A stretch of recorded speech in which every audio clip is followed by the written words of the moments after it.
안녕하세요. 시테크 가족 여러분. 재테크의 여왕 슈엔슈입니다. 자, 오늘은 2026년 1월 개인 투자용 국채에 대해서 알려드리려고 하는데요. 사실 제가 어저께 동영상을 올렸었는데 안에 내용이 조금 잘못된 부분이 있어가지고 수정해서 다시 알려드리려고 합니다. 자, 국채. 단어 뜻 그대로 국가에서 발행하는 채권입니다. 자, 요거를 사전적인 의미로 제가 다시 풀어봤어요. 국가가 재정상의 필요에 따라 국가의 신용으로 설정하는 금전상의 채무 이렇게 되어 있는데 사실 채권은 빚이라고 생각하시면 됩니다. 자, 그러면 국채에서 투자할 때 뭐가 중요하느냐? 아무래도 그 국가의 신용 등급이 중요합니다. 왜냐하면 채권은 원금 보장이 되지 않고요. 예금자 비보호 상품입니다. 그렇다 보니까 내가 투자하는 국가의 신용 등급이 중요할 수밖에 없겠죠. 그러면 우리나라 신용 등급은 어떻게 되느냐라고 봤을 때 아무래도 신용평가사에 따라서 신용 등급은 조금씩 차이가 있을 수밖에 없는데요. 저는 S&P 기준으로 해서 알려드릴게요. S&P 기준으로 해서 AA 고요. AA는 안정적이다. 이렇게 보시면 될 것 같아요. 그래서 걱정하지 말고 투자하셔도 된다라는 말씀을 드려보면서요. 조금 더 자세하게 알려드리도록 하겠습니다. 자, 개인 투자용 국채는 단어 뜻 그대로 개인이 투자할 수 있는 국채를 뜻합니다. 개인 투자용 국채는요. 2024년도 6월 달에 처음으로 출시가 됐고요. 우리나라에서는 미래에셋 증권에서만 매입이 가능합니다. 그렇다 보니까요. 미래에셋 증권에서 내가 개인 투자용 국채를 매입을 하겠다라고 하면 전용 계좌가 있어요. 그래서 전용 계좌를 따로 개설을 해야 된다라는 거 꼭 기억을 하셔야 될 것 같고요. 자, 1월 개인 투자용 국채 판매 일정을 보면은요. 9일부터 15일까지 청약이 되고요. 다음에 국채 같은 경우에도 모집 금액이 정해져 있어요. 근데 그 모집 금액을 넘어서서 청약 금액이 들어왔다라고 했을 때는 안분 배정이 됩니다. 그래서 16일에는 배정 결과에 따라서 환불이 또 일어날 수 있으니까 16일에 최종적으로 확인을 하시면 됩니다. 개인 투자용 국채 조금 어렵게 느껴지실 것 같아서 제가 조금 더 자세하게 도표로 내용을 좀 만들어 봤어요. 자, 매입 자격은 국채 전용 계좌를 보유한 개인이면 전부 다 매입이 가능한데요. 미성년자도 매수를 할 수가 있습니다. 투자 금액은 최저 10만 원부터 1인당 연간으로 해서 최대 2억 원까지 매수를 할 수가 있습니다. 매입 종목은 현재 5년, 10년, 20년물로 이렇게 세 가지가 있고요. 처음에 24년도 6월에는 10년물과 20년물만 있었어요. 그러다가 작년에 5년물이 추가가 됐고요. 올해는 4월 달에 만기 3년물이 추가가 됩니다. 그런데 만기 3년물의 중요한 점은 뭐냐면요. 이자 지급이 1년 단위로 나옵니다. 그리고 분리과세가 미적용됩니다. 자, 현재 판매하고 있는 5년, 10년, 20년물에 대해서는요. 이자가 1년 단위로 지급되는 게 아니라 무조건 만기에 원금과 이자를 한꺼번에 수령하게끔 되어 있거든요. 자, 이런 부분에서 우리는 예금과 비슷하다라고 볼 수가 있죠. 그런데 아마 요 만기 3년물이 이자 지급이 1년 단위로 되기 때문에 추후에 지금 판매되고 있는 5년, 10년, 20년물도 이자 지급 방식이 변동될 가능성이 있다라고 해요. 요거는 확정은 아니지만 가능성이 있다라고 이미 정부에서 고지를 했으니까요. 참고하시면 될 것 같습니다. 적용 금리는 표면 금리와 가산 금리를 합산해서 연복리로 적용이 됩니다. 자, 요 표면금리와 가산금리 조금 더 자세하게 말씀을 드리면요. 표면금리는 전월에 발행한 동일 연물 국고채 낙찰금리로 적용이 되고요. 가산금리는 시장 상황을 고려해서 매월 결정이 되는데 자, 여기서 중요한 게 뭐냐면요. 이 가산금리가 올해부터는 무조건 1% 이상에서 결정된다라고 해요. 자, 그러다 보니까 2024년도와 2025년도에 우리가 개인 투자용 국채를 매입한 투자자는요, 가상금리가 1%가 안 됐었거든요. 그래서 올해 투자하는 게 조금 더 유리할 수밖에 없습니다. 작년에 투자한 투자자의 경우에는 저도 뭐 매수를 했습니다만, 조금 억울할 수밖에 없는 게 현실이에요. 또 매수하면 되니까요. 그래서 가상금리가 올해부터는 1% 이상에서 결정이 되기 때문에 더 유리한 상황에 놓여 있다. 이렇게 보시면 될 것 같습니다. 자, 세제 혜택은 현재 판매하고 있는 5년, 10년, 20년물에 대해서는 분리과세가 됩니다. 이자소득세 14%, 지방소득세 합산해서 15.4%가 만기 때에 분리과세가 되기 때문에 이 분리과세가 왜 중요하냐면요. 금융소득 종합과세, 그 다음에 건강보험료, 여기에서 제외가 됩니다. 그렇기 때문에 내가 이자 배당 소득이 좀 많다라고 하시는 분들은 여기에 좀 민감할 수밖에 없죠. 자, 그런데 분리과세가 무조건 되는 것은 아니고요. 조세특례제한법에 따라서 2027년까지 매입한 금액 총 2억 원에 한해서 적용이 됩니다. 이 부분 꼭 기억하셔야 될 것 같고요. 자, 그 다음에 현재는 전용계좌에서만 요 개인투자용 국채를 매입을 할 수가 있는데요. 요게 또 하반기에 일부 추가된다고요. 어떻게 추가가 되냐면 퇴직연금 계좌, DC형 계좌와 IRP 계좌에서도 매입이 가능하도록 변경이 된다라고 하니까요. 이 부분도 기억하시면 될 것 같습니다. 자, 그 다음에 내가 이 개인투자용 국채를 만기까지 가지고 가면 좋은데 저 갑자기 자금이 필요해서 중간에 돈이 필요해서 환매하고 싶어요 라고 했을 때 중도 환매도 가능합니다. 그런데 중도 환매는요. 매입 후에 1년 후부터 신청이 가능합니다.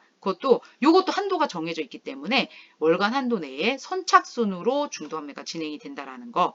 자, 그리고 원래 이 개인투자용 국채는요. 금리 적용이 표면금리와 가상금리를 합산하게끔 되어 있잖아요. 그런데 내가 만기까지 보유하지 않고 중도에 환매를 하게 되면 표면금리만 줍니다. 그것도 단위 적용해서 분리과세도 적용이 되지 않는다라는 거.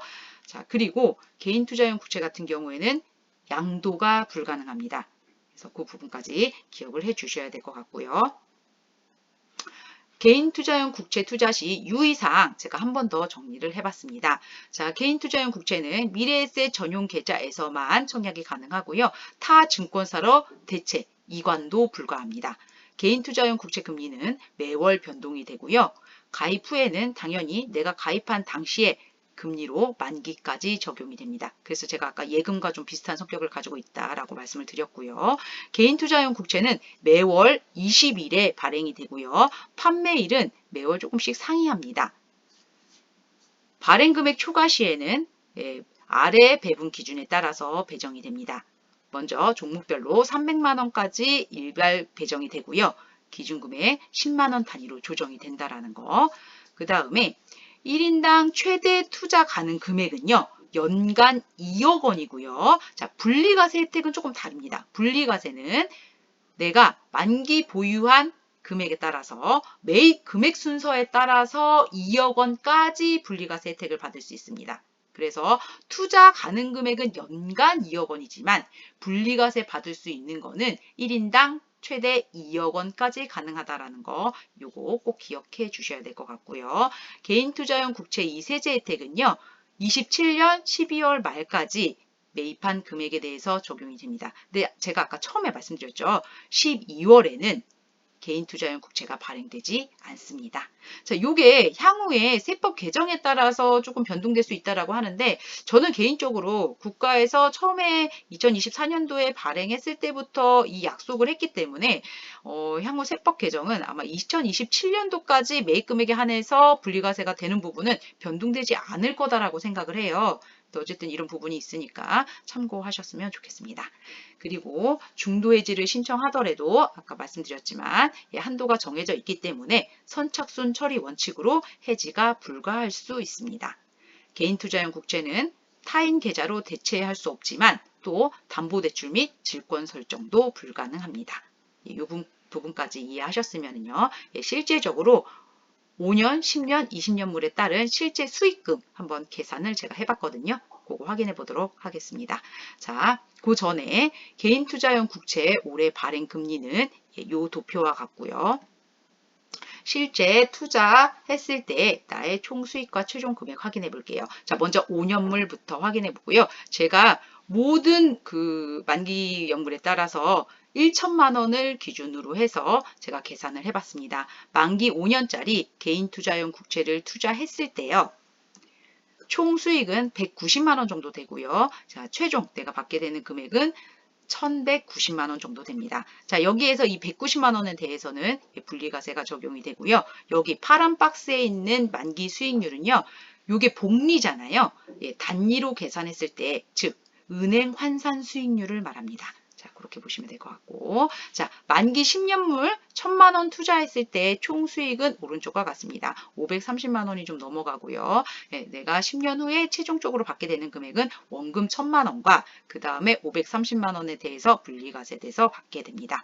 자, 요거를 은행 환산 수익률로 계산했을 때 이 파란 박스 안과 같고요. 자, 만기 20년물을 투자했을 때에는 이렇게 오른쪽에 총 수익이 1,400만 원이 넘어가게 됩니다. 자, 그래서 20년 후에 내가 원금과 해서 받게 되는 금액은 2,460만 원 정도 되고요. 요거를 은행 환산 수익률로 계산했을 때 파란 박스와 같습니다. 자, 개인 투자용 국채 청약 어떻게 하나요? 라고 했을 때 먼저 개인 투자용 국채 전용 계좌를 개설을 하고요. 그 다음에 그 미래에셋 어플에서 메뉴 쪽으로 가면 개인 투자용 국채가 있습니다. 자, 여기에서 청약을 클릭을 하셔서 여기서 청약을 하시면 되는데요. 청약 기간 내에는 언제든지 취소 또는 내가 금액을 변경하고 싶다라고 했을 때는 취소 후 재청약이 가능합니다. 자, 그리고 아까 말씀드린 대로 내가 중간에 중도 환매를 하고 싶다라고 했을 때에는 무조건 매입 1년 후부터 신청이 가능한데요. 올해 1월달 같은 경우에 한도 금액이 7,131억입니다. 선착순으로 해서 중도 환매를 할 수가 있고요. 신청 기간은 1월 9일에서 1월 15일까지입니다. 예, 시간 참고하시면 될 것 같고요. 자, 이자 지급은 표면금리 단위로 적용이 되고 분리과세 미적용된다라는 거 꼭 기억하시면 될 것 같습니다. 지급일은 1월 20일입니다. 자, 이렇게 해서 제가 올해 나오는 개인 투자용 국채 그리고 변경되는 내용까지 모두 알려드렸는데요. 어렵게 느껴지지만 사실은 그렇게 어려운 내용은 없어요. 채권은 예금과 비슷하다 하지만 원금 보장이 되지 않고 예금자 비보호된다. 이것만 기억하시면 됩니다. 근데 기간이 워낙 길어가지고 좀 투자하시기 망설이시는 분들이 계시는데요. 사실 중도 환매를 하게 되면 페널티가 굉장히 좀 크거든요. 그래서 저는 개인적으로 소액으로 투자를 하되 내가 중도 환매하지 않고 만기까지 쭉 갈 수 있다라고 생각하는 금액으로 투자를 하셔라 라고 말씀을 드리고 싶습니다. 작년과 재작년에 투자하셨던 분들은 가상금리 때문에 조금 억울하게 생각되시는 부분도 있어서 슈엔슈님 저 이거 환매하고 그러면 다시 매수해야 될까요? 라고 문의 주시는 분들이 계신데요. 또 이게 환매가 바로 할 수 있는 게 아니라 1년 후부터 할 수 있잖아요. 그래서 그런 부분까지 감안해서 투자자가 최종 결정하셔야 할 것 같아요. 저는 개인적으로는 그냥 예전 거는 냅두고 추가로 더 매수하려고 생각하고 있거든요. 기간에 따른 그것도 손해보는 것 같아가지고 그렇게 하려고 하니까 그냥 그거는 참고만 하시고 개개인에 따라서 결정하시면 될 것 같습니다. 2026년 스트레스 없는 즐거운 금융재테크 슈앤슈와 계속 함께 하세요. 감사합니다.